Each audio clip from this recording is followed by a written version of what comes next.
Assalamualaikum warahmatullahi wabarakatuh. Waalaikumsalam. Alhamdulillahirrahmanirrahim. Puji syukur kehadirat Allah Subhanahu wa Ta'ala. Bertemu lagi bersama saya, Kang Baihaqi Aljabar, di dalam acara Misteri Jejak Leluhur. Kali ini kita berada di Kabupaten Cilacap, tepatnya di Kecamatan Daya Luhur, Desa Panulisan Timur. Desa Panulisan Timur. Jadi acara malam hari ini tepatnya lagi kita berada di salah satu situs yang sangat sakral, bahkan dikeramatkan. Jadi situs ini dinamai adalah situs Sarongge. Nah, kedatangan kita Misteri Jejak Leluhur pada malam hari ini untuk bincang-bincang, kita sudah ditemani oleh dua orang tokoh di daerah sini. Di samping saya ada Pak Kuwu, kemudian ada Pak Juru Kunci yang terlibat pada malam hari ini. Beliau-beliau ini nanti yang akan menceritakan bagaimana asal baik usul sejarah daripada petilasan atau tempat yang disebut Sarongge. Baik, sebelum itu saya akan sapa-sapa dulu. Semoga kalian selalu sehat walafiat, dan terima kasih banyak kalian sudah mendukung channel kami dengan cara subscribe, kemudian tekan tombol loncengnya guna mendapatkan notifikasi tayangan terbaru dari Misteri Jejak Leluhur. Baik, kita akan langsung saja bincang-bincang bersama Pak Juru Kunci juga sama Pak Kuwu. Baik, assalamualaikum Pak. Waalaikumsalam. Dengan Pak siapa namanya? Pak Hardi. Pak Hardi. Pak Sardi. Iya. Baik pemirsa, ini Pak Sardi. Beliau selaku juru kunci ya Pak? Iya. Selaku juru kunci di petilasan Sarongge ini. Saya akan bincang-bincang dan saya akan bertanya sama Pak Sardi. Beliau selaku juru kunci di tempat ini. Tentunya beliau mengetahui bagaimana sejarah Sarongge ini. Baik Pak Sardi, mohon maaf sebelumnya saya mau bertanya. Mungkin Pak Sardi bisa menceritakan kepada saya, kepada teman-teman pemirsa Misteri Jejak Leluhur, Sarongge ini dulunya mempunyai cerita apa dan misteri apa yang tersimpan di Sarongge ini. Silakan Pak Sardi. Nah, dulunya katanya ya sama orang tuanya gitu. Asal usulnya kan dari Cirebon. Dari Cirebon. Ya, jadi mempunyai utusan masing-masing di Daya Luhur. Nah, yang disebut di tempatnya Sarongge. Nah, yang di Sarongge namanya Eyang Wali Raden Juru Tulis. Eyang Wali Raden Juru Tulis. Nah, aya opat tempat di ditenya. Terus anu di puncak di gunung Eyang Wali Sirut Sejati. Sarang Eyang Kiai Maya Singa. Sarang Ambu Sekar Melati. Ambu Sekar Melati. Nah, jadi ternyata di tempat ini tersimpan 4 petilasan, di mana petilasan itu masing-masing mempunyai nama. Jadi ada yang namanya siapa tadi? Eyang Raden Juru Tulis. Eyang Raden Juru Tulis, lalu Eyang Sirot Sejati. Eyang Sirot Sejati, terus Eyang Kiai Maya Singa. Kiai Maya Singa, dan satu lagi Ambu Sekar Melati. Ambu Sekar Melati. Baik pemirsa, ternyata di Sarongge ini ada, mungkin di wilayah Sarongge ya, di wilayah Sarongge ini ada 4 tempat yang dikeramatkan yang mempunyai nama masing-masing. Barusan sudah sampaikan sama Pak Sardi, beliau selaku juru kunci. Baik Pak Sardi, yang juru tulis itu asalnya dari Cirebon. Asalnya dari Cirebon, dulu datang ke tempat ini. Dan kenapa beliau mempunyai gelar juru tulis itu? Apakah beliau mempunyai nama lain selain itu? Punya. Siapa itu nama kan cuman gelar ya, Eyang Wali Raden Tulis. Eyang Wali Raden Tulis itu gelar. Nama aslinya? Nama aslinya Eyang Sungging Purbangkara. Eyang Sungging Purbangkara. Nah, itu pemirsa, jadi kita tahu sejarah. Jadi di sini ada Raden Wali Juru Tulis. Beliau punya nama yaitu Raden Sungging Purbangkara. Baik pemirsa. Nah, Sarongge ini dulunya tempat apa? Apakah tempat beliau menyiarkan agama Allah, atau memang tempat beliau riado, atau tempat apa nih Pak? Tempat beragama Allah. Tempat menyiarkan agama Allah. Gitu. Jadi kan jurusnya buat anak-anak sekolah gitu kan. Yang baik-baik lah ya, gitulah. Betul. Jurusnya gitu. Jadi sampai sekarang masih banyak orang yang sejarah ya ke sini ya? Masih berjalan gitu, istilah masih berjalan. Kebanyakan orang-orang dari Kota Bima, dari Cijati, Pasahangan, Cimencok, Citulang. Jadi banyak lah. Ya, baik pemirsa, ini kayak seru sekali, menarik sekali ceritanya. Eyang Sungging Purbangkara, beliau yang mempunyai gelar Eyang Wali Juru Tulis. Apakah beliau itu wafat atau memang silem atau memang moksa atau memang wafat dan makamnya ada di sini, Pak? Bukan. Jadi utusan itu yang di bekasnya Kapan Patilasan. Jadi istilahnya itu tugas. Tugas dari Cirebon teh kamu harus tempat ada di situ. Nah, tempat di Sarongge. Gitu. Yang satu Eyang Sejati kan yang di puncak itu kan masing-masing punya utusan dari sananya katanya itu mah. Tapi di sini memang terdapat makam beliau kah atau memang beliau setelah dari Sarongge langsung menyebarkan lagi ke daerah lain? Ini meninggalnya beliau itu di tempat ini atau memang silem atau memang pergi lagi ke wilayah lain? Silem. Oh, silem. Moksa ya. Iya. Baik pemirsa, ternyata itu yang moksa Raden Juru Tulis ya. Iya. Jadi beliau itu semua moksa setelah beliau berada di tempat ini menyiarkan agama Allah. Beliau adalah utusan daripada Kesultanan Cirebon. Iya. Baik, itu adalah cerita daripada Eyang Juru Tulis atau Eyang Sungging Purbangkara. Nah, kenapa beliau mempunyai gelar Juru Tulis?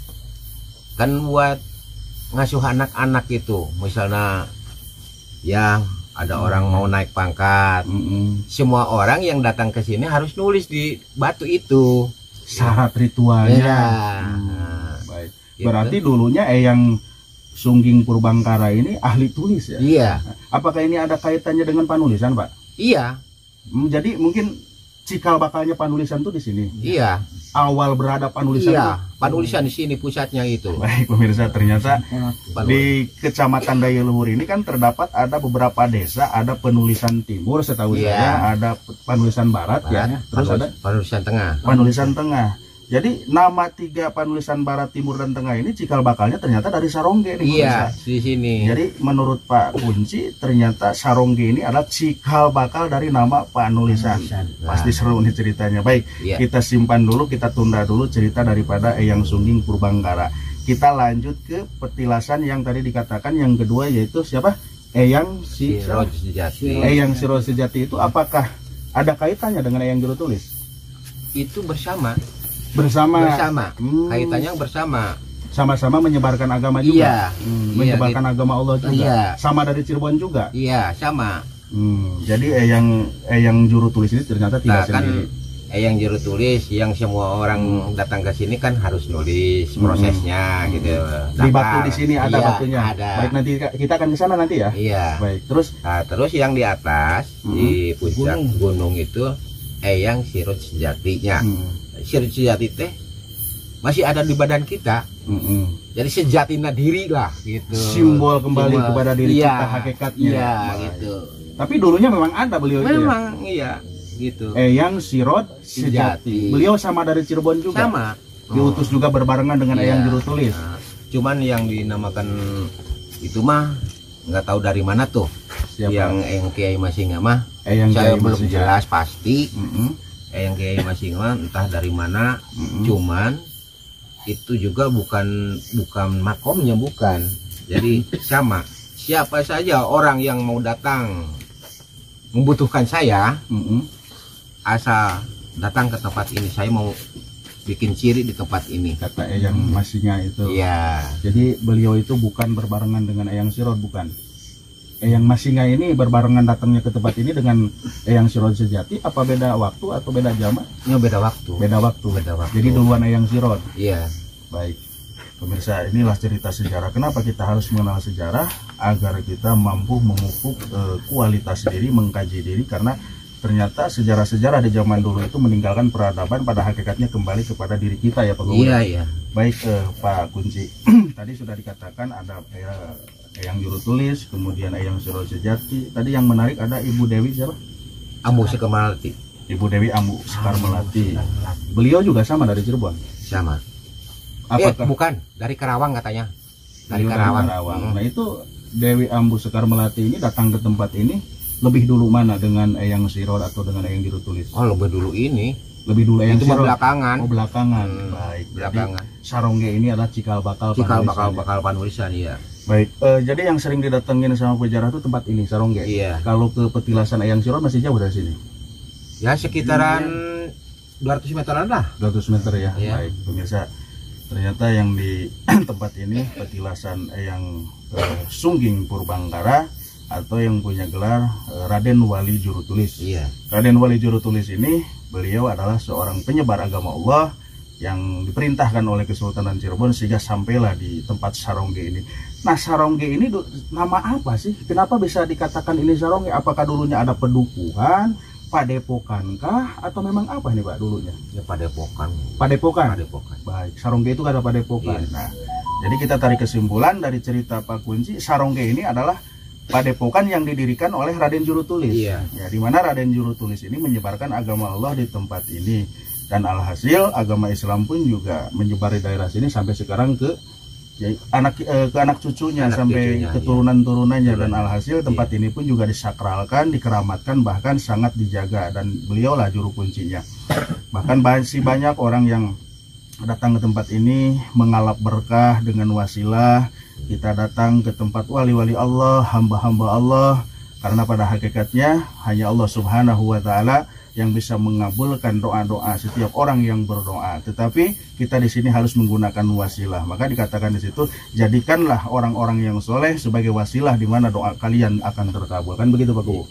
Baik Pak Kunci, sekarang saya mau nanya nih, yang jarah ke tempat ini itu melakukan ritual nulis. Iya. Itu nulisnya pakai batu atau Pakai batu. pakai batu. Batu. Jadi yang ditulis di batu itu tujuannya. Iya. Tujuannya ditulis dulu di situ. Iya, nama dan tujuan. Misalkan gini, contoh, saya datang di sini di Jaro. Iya. Jadi saya harus menulis dulu. Iya. Menulis nama saya Iya. sama tujuan saya, Iya. baru berdoa. Iya. Baik, itu adalah salah satu ritual yang memang turun-temurun ya. Iya. Jadi ritual itu jangan salah kaprah dulu pemirsa, jangan mengatakan oh itu musyrik, syirik, wah itu enggak benar. Jadi syirik dan musyrik itu seperti yang saya katakan bukan ada di batunya, bukan ada di makamnya. Syirik itu kan ada di hati manusia, betul nggak? Iya, iya, Jadi betul. insya Allah mudah-mudahan orang-orang yang datang ke tempat ini membawa tujuan yang benar, hakikatnya kepada Allah, dengan wasilah datang kepada makam keramat yang mempunyai karomah. Karena beliau itu saya yakini Eyang Jurutulis ini adalah penyebar agama Allah dan beliau itu adalah seorang ulama. Nah, cikal bakalnya panulisan ya. Iya, iya. Cikal bakalnya panulisan ternyata awal berangkatnya dari tempat ini yang disebut Sarongge. Selain itu ada juga nama Eyang Siroj siapa? Sejati. Eyang Siroj Sejati, beliau pun juga bersamaan dengan Eyang Jurutulis datang ke tempat ini. Mungkin beliau juga sama sepak terjang menyiarkan agama Allah ya Pak Iya, di iya, tempat ini. Tapi ada dua nama di sini yaitu Eyang Maya Singa. Eyang Maya Kiai Singa. Maya Singa. Kiai Maya Singa mungkin itu belakangan ya, Iya. belakangan tempat datang ke tempat ini. Baik pemirsa, itulah sejarah yang disampaikan oleh Pak Juru Kunci di tempat ini. Pak, Eyang Jurutulis ini kira-kira abad keberapa Pak? Duluan mana dengan adanya kerajaan Daya Luhur? Apakah duluan kerajaan Daya Luhur atau memang duluan tempat Sarongge ini Pak? Itu katanya orang tua sebelum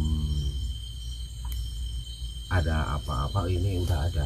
Jadi sebelum ada apa-apa, Ini sudah ada. kata Yang orang namanya tua Sarongga, ya. iya gitu. Jadi Sarongge lebih awal ya. Iya. Tapi di sini bergelarnya kan kerajaan Daya Luhur Pak ya. Iya. Kerajaan Daya Luhur ya, semua menaungi kerajaan Daya Luhur ya. Seperti yang kemarin pemirsa, kemarin ini adalah kita juga sudah melakukan penelusuran bersama Pak Kubu kebetulan itu di petilasan Remak Putih, dan sekarang tindak lanjutnya ke Sarongge ini. Baik pemirsa, Pak nanti saya minta izinnya sama Pak Kunci untuk melakukan meditasi di tempat ini. Dan saya akan coba apakah di tempat ini ada aura-aura negatif ya atau tidak. Nanti saya akan melakukan proses mediumisasi, karena aura-aura negatif seperti itu biasanya dihasilkan oleh perbuatan-perbuatan jin fasik, jin kufarot, untuk menyesatkan setiap pikiran manusia, hati manusia yang datang ke tempat ini. Ya itulah, karena itu bersangkutan dengan akidah. Jadi bahwasanya pemirsa, ketika kita datang ke tempat yang dikeramatkan atau yang dikatakan wali Allah, tetap hati dan tujuan kita hanya tauhid kepada Allah Subhanahu wa Ta'ala. Dengan wasilah kita datang kepada makam orang-orang yang disolehkan oleh Allah Subhanahu wa Ta'ala. Kan begitu Pak Kuwu ya. Baik pemirsa, Misteri Jak Leluhur, sebentar lagi Pak Kuwu akan mengajak saya dan Pak Kunci akan mengajak saya di mana letaknya batu yang disebutkan beliau tadi yang dibuat syarat ritual ketika kita datang ke tempat ini harus menulis. Iya. Oke, baik pemirsa, jangan kemana-mana, stay tune terus hanya di Misteri Jejak Leluhur. Baik pemirsa, Misteri Jejak Leluhur, sekarang saya sudah ada di mana di depan batu yang disebutkan sama Pak Kunci tadi. Jadi persis ini di belakang saya ada batu yang sangat besar, dan kalau kita lihat dari teksturnya ini adalah batu yang sangat purbakala. Jadi batu zaman dulu nih pemirsa nih. Jadi batu ini yang disebutkan tadi sama Pak Juru Kunci, di mana orang datang ritual ke tempat ini, syarat ini hanya syaratnya harus menuliskan tujuannya. Iya. Di sebelah sini nulisnya. Iya gitu. Ya, harus menulis di sini. Itu adalah syarat ritual di tempat ini. Jadi ketika kita datang punya tujuan hakikatnya kepada Allah dan mengalap berkah daripada karomah Raden Juru Tulis atau Eyang Wali Juru Tulis, karena beliau sangat dipercaya, beliau adalah penyebar agama Allah yang datangnya dari Kesultanan Cirebon, begitu. Iya. Nah sekarang ini saya lagi duduk di sini. Nanti saya akan minta izin sama Pak Kuwu sama Pak Kunci untuk melakukan meditasi dulu di tempat ini. Dan nanti pun juga akan ada proses midomisasi. Karena mohon maaf, ketika tadi saya datang ke tempat ini, sebelum masuk nih Pak Kuwu, di pohon besar itu, tadi ada penampakan badan ular gede. Nah, jadi dia nyerang saya. Cuman alhamdulillahnya tidak apa-apa. Cuma saya kaget, wah ini ada ular. Nah, ular itu, apakah ular itu ada kaitannya dengan Eyang Juru Tulis, atau memang itu dari bangsa-bangsa jin Pasik atau bangsa-bangsa jin Kuparot yang sengaja datang ke tempat ini untuk menyesatkan tujuan pikiran hati manusia di kala manusia datang ke tempat ini.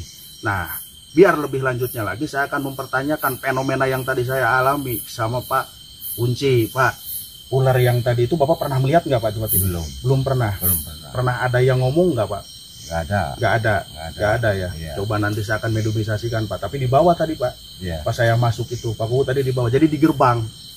Nah, jadi gerbang, alhamdulillah di dalam ini adalah energinya sangat positif sekali. Di sini tidak ada benturan energi-energi negatif. Tadi ketika di gerbang saya masuk itu energinya beda. Biasanya ini pengalaman saya nih Pak Kuwu nih. Kenapa energi negatif tidak masuk ke tempat yang disakralkan, apalagi ini tempat waliullah? Karena energinya lebih dahsyat, energi yang positif. Tapi mereka mengintai Pak. Mereka mengintai di depan, dan nanti akan masuk ke sini itu, dia akan menempel kepada orang yang datang ke tempat ini. Biasanya begitu. Maka insya Allah nanti dengan izin Allah saya akan melakukan proses medomisasi, dan apabila benar adanya di situ ada sosok yang negatif, mungkin nanti kita akan sama-sama bacakan ayat-ayat suci Al-Quran biar tempat ini kembali netral agar tidak disalahgunakan oleh oknum-oknum pejarah. Karena saya pada malam hari ini ditemani langsung sama Pak Kades atau Pak Kuwu di penulisan ini, kemudian sama Pak Kunci di tempat ini, beliau yang selalu merawat, menjaga di tempat ini. Baik pemirsa Misteri Jejak Leluhur, masih kita ngobrol-ngobrol karena ini seru sekali nih. Pak Sardi, Iya. sudah berapa tahun Pak jadi pengurus di sini? 20 tahun dari tahun 1599 sampai saat ini. Iya. Baik.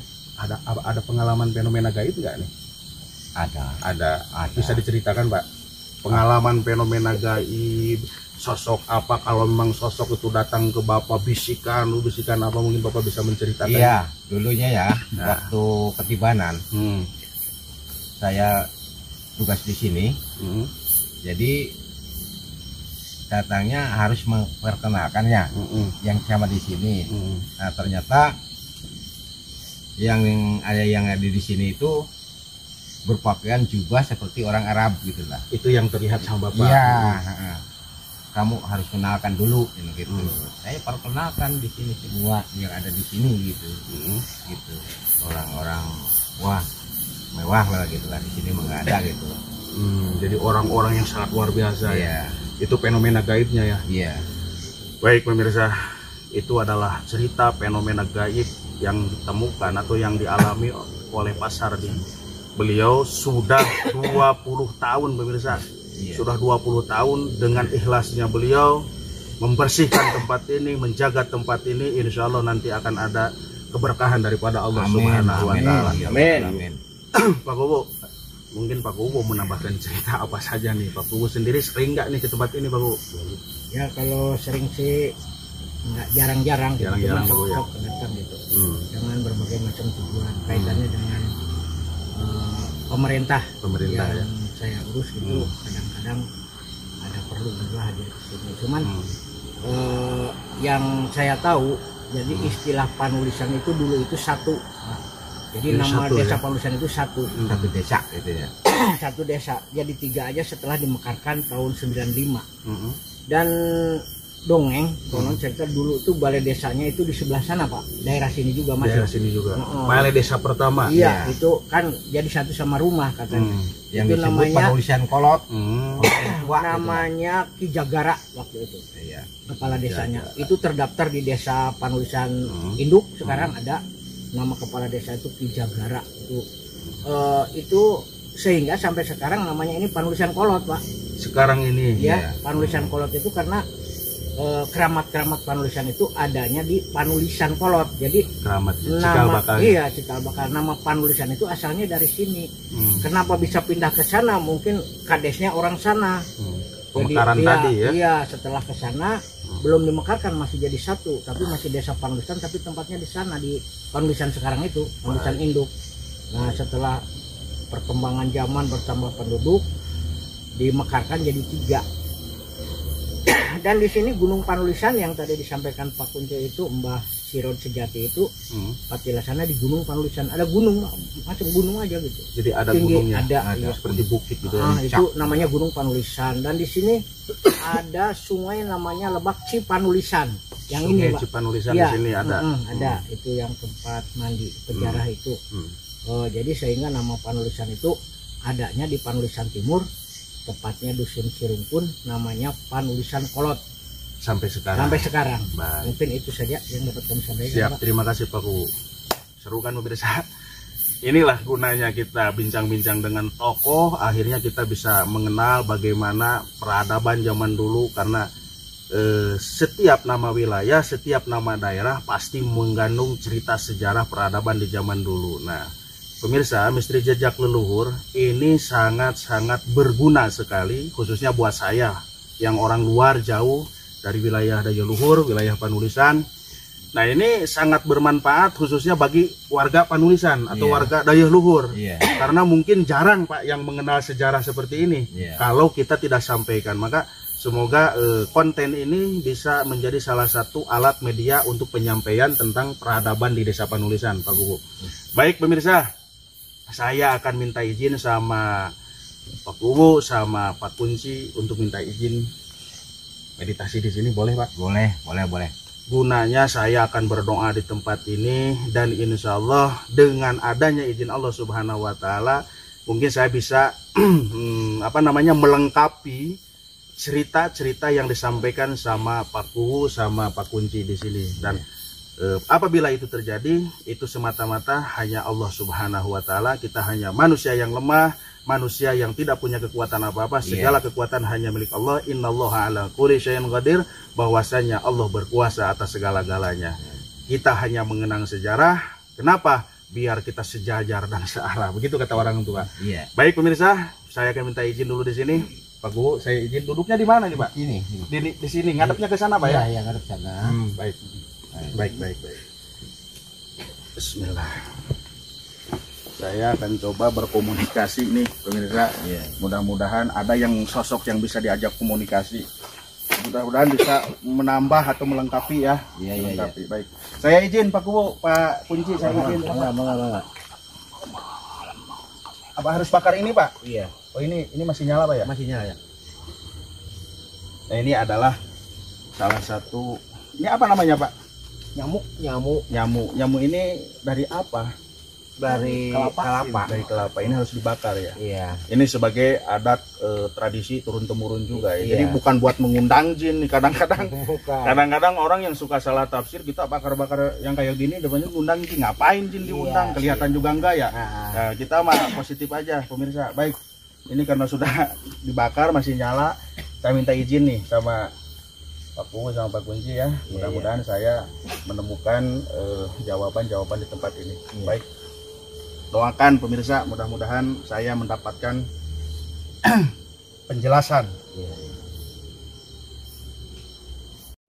Bismillahirrahmanirrahim. Asyhadu an la ilaha illallah wa asyhadu anna Muhammadar Rasulullah.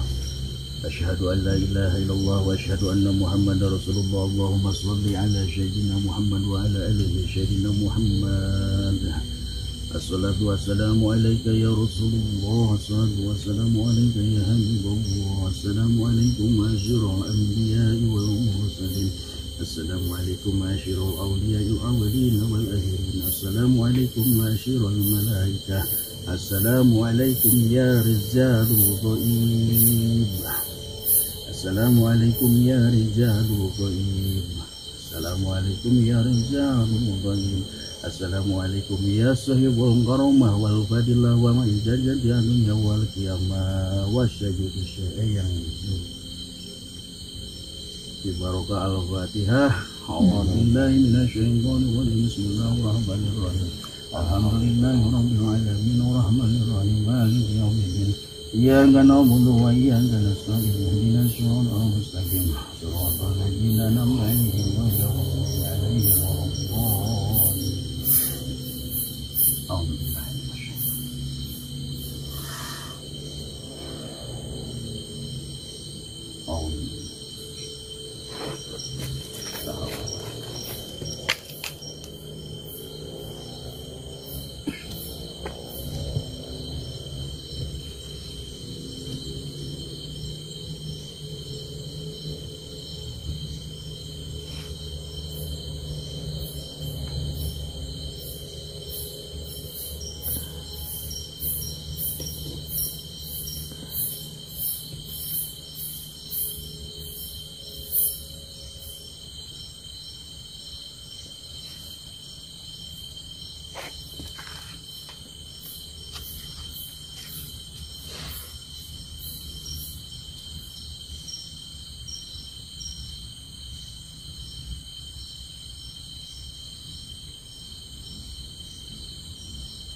Allahumma salli wa sallim wa barik ala sayyidina Muhammad sallallahu alaihi wasallam.